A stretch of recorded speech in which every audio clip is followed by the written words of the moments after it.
Bonjour, bienvenue sur Socioconsult. C'est un plaisir une fois de plus de vous retrouver dans le cadre de cette vidéo.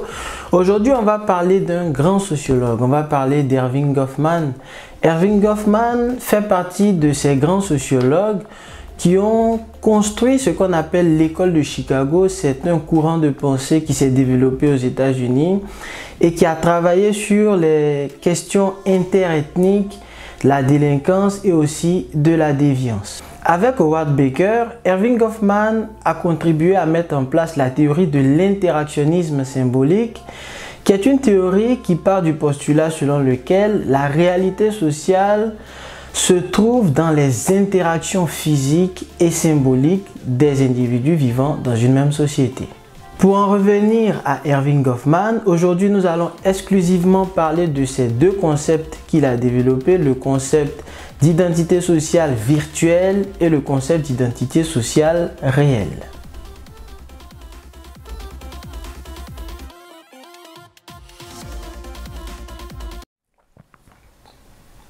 Parmi les nombreux concepts développés par Erving Goffman, il y a le concept d'identité sociale virtuelle.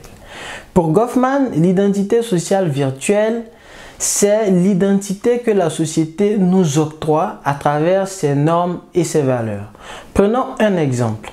Un médecin, de par sa fonction, normalement, n'est pas quelqu'un qui est censé fumer parce qu'il connaît les conséquences de la cigarette sur la santé.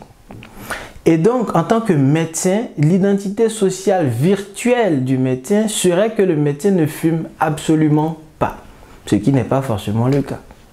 A contrario, il y a le concept d'identité sociale réelle, qui est tout simplement la véritable nature de l'individu.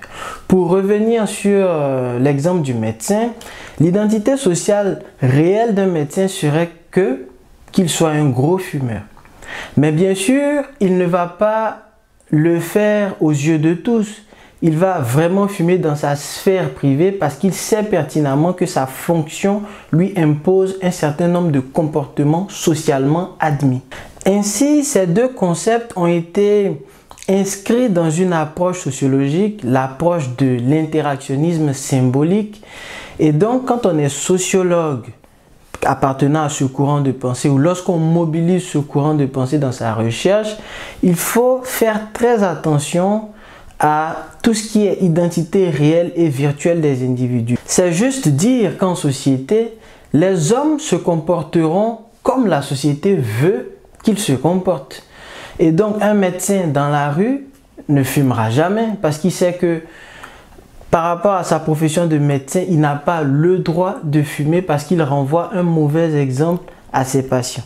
Ainsi, dans une approche de l'interactionnisme symbolique, le sociologue doit toujours avoir à l'esprit que les individus se comporteront ou les individus auront une façon de se comporter lorsqu'ils se retrouveront exposés face à toute la société et ils auront un comportement lorsqu'ils seront dans leur sphère privée.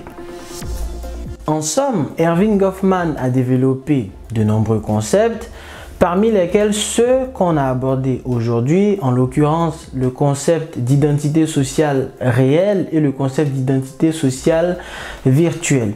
Lorsqu'on est un sociologue et qu'on décide d'aborder une étude sociologique basée sur le courant de pensée de l'interactionnisme symbolique, il faut toujours avoir à l'esprit que les individus ont une façon de se comporter lorsqu'ils sont dans la sphère publique et ils ont une autre façon de se comporter lorsqu'ils sont dans leur sphère privée. Ainsi, le plus important pour le sociologue, c'est d'avoir à l'esprit ces deux concepts dans une approche de l'interactionnisme symbolique. Ça a été un véritable plaisir. On se retrouve la semaine prochaine pour un nouveau numéro de Socioconsult.